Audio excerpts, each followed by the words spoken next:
Hello, welcome to my presentation entitled 21st Century Skills, Themes, and Practical Application in Biology.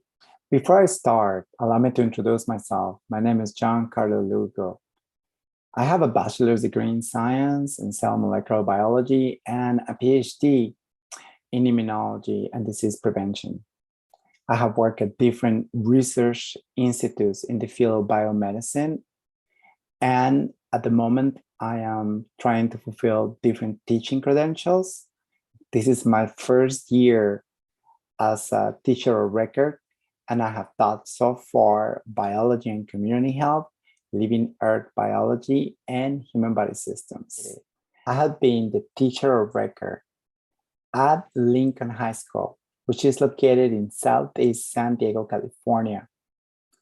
This school is mainly known for two reasons. Number one, we produce high quality of athletes. Number two, we produce strong community leaders, specifically in social justice.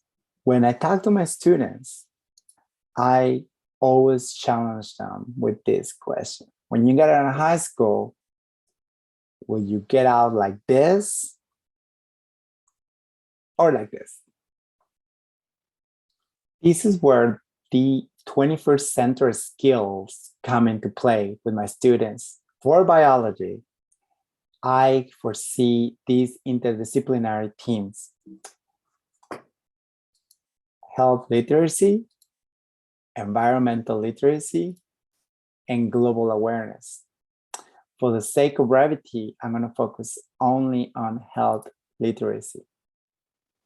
One of my favorite activities to teach health literacy in biology is to have group discussions. Basically, I like to show a video, for example, about health disparities. I teach them when they watch a video to take notes and to have key questions that they need to ask, such as who, what, where, why, when, and how. After they do the writing, I usually pair them in groups of 4, and they share their thoughts. They discuss their perspectives, they have their own opinions, they have a debate, and we share them with the entire class. Another activity that I love to have in biology concerning health literacy is to have the students read peer review original research articles. Now, this is hard. So what I do in order to prepare them, I do a quick lesson about the subject that helps the students at least to warm up. And basically, they're going to read the article individually for the first time. Then we're going to go over as a group activity. Once we do that and we understand the basis, we go under analysis of the data and we draw our own conclusions.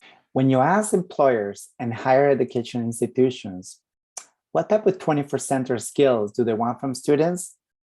Usually they agree that learning and innovation skills is one of them.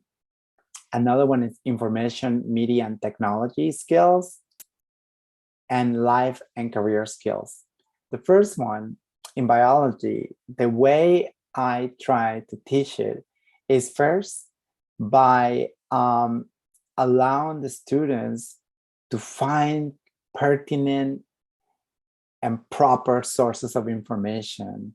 And curiosity is the main driver. This is something that I try to foster in students.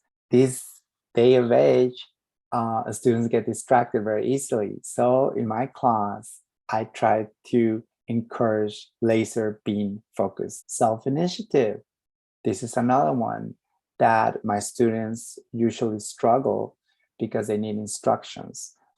One of the things that are extremely important for scientists and that I'm trying to teach in the classroom is updating and acquiring new skills. One fun activity that we do is I introduce the students to our Google-like search engine in science, which is PubMed, which is sponsored by the National Institutes of Health.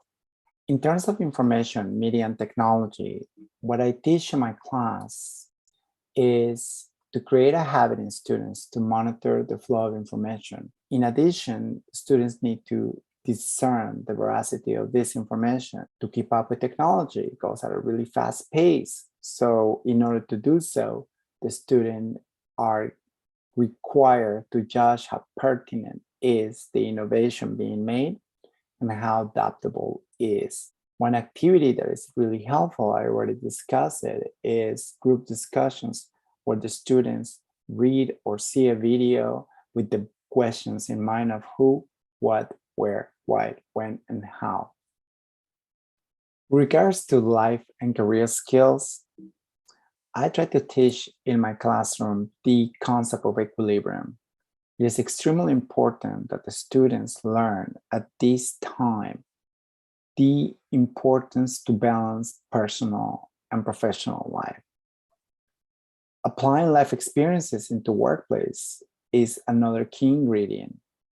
Career skills for the greater good at work. This teaches the students how to collaborate with one another, and everybody plays an important part.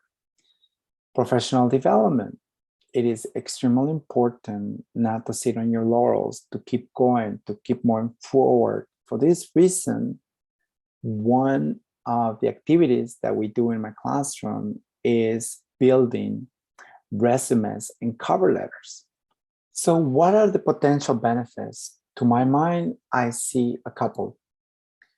Number one, I see that 21st century skills prepare the students for the real world. Importantly, it's a two-way street because it actually meets the needs of the industry and higher education institutions. And it provides pertinence of vocation to the academic curriculum. The second benefit I see is we are adapting K-12 education to meet the challenges of today and tomorrow. This is by raising global awareness in students, online-based platforms and technology, problem-solving capacity, interconnectivity, collaboration, and as I mentioned before, teamwork.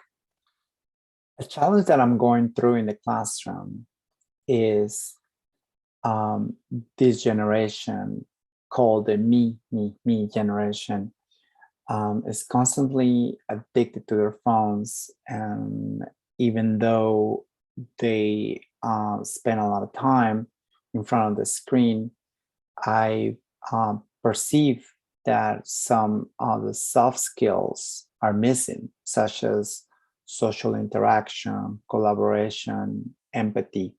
One of the things that I need to correct as a teacher is in the constant judgmental manner in which I foresee this generation. Coming back to Lincoln High School, there's no doubt in my mind that 21st century skills are the key, together with project-based learning, in order for us to turn the low academic performance around. Not only is it important for the students to be a functional member of society by joining the workforce, by having a vocation that will not only permeate into an industry sector, but also into the community, into their families, into their personal, mental, and physical well-being. Again, thank you for your attention. These are the references that I use. And if you have any questions, it would be wonderful if you can write them to me. I will try to answer as soon as it's possible.